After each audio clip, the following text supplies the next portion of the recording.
नमस्कार दोस्तों, मैं एस्ट्रोलॉजर मुकेश शर्मा और ज्योतिष शास्त्र की महत्वपूर्ण जानकारी आपके सामने लाता रहता हूँ। तो आज हम जो कुंडली के 12 भाव की चर्चा कर रहे हैं, तो उसमें आदित्य और तृतीय भाव की चर्चा करेंगे, विषयों पे चर्चा करेंगे। भी उनमें कौन-कौन से विषय पे बात की जाती है। तो द्वितीय भाव में जो आता है वो धन आता है, आभूषण आता है, कुटुंब आता है, वाणी आता है, मुख आता है और भोजन आता है, क्रय विक्रय आता है। और उसमें दाएं नेत्र आता है और हीरे मोती आते हैं और धन संचित आता है।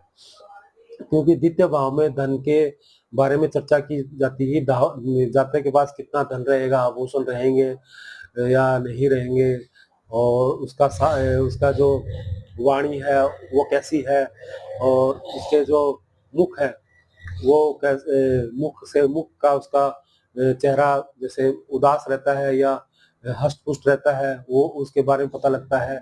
और क्रय विक्रय करेगा या हीरे मोती का काम करेगा या कितना धन संचित करेगा, तो इसके बारे में चर्चा की थी। और भोजन वो शाकाहारी रहेगा या मांसाहारी रहेगा, तो दूसरे भाव में इन विषयों पे चर्चा की जाती है। और आप बात करते हैं तृतीय भाव की। तृतीय भाव में आता है लघु आता है, भ्राता आता है, साहस आता है, धैर्य आता है, करण आता है, हाथ बाजुएं आती है और पत्रकारिता आती है, सेना आती है और संगीत आता है। और ये जो तृतीय भाव में जो ये इन विषयों पे चर्चा की जाती है। अब तृतीय भाव में हमें पता लगता है कि वो सेना में जाए, जातक सेना में जाएगा या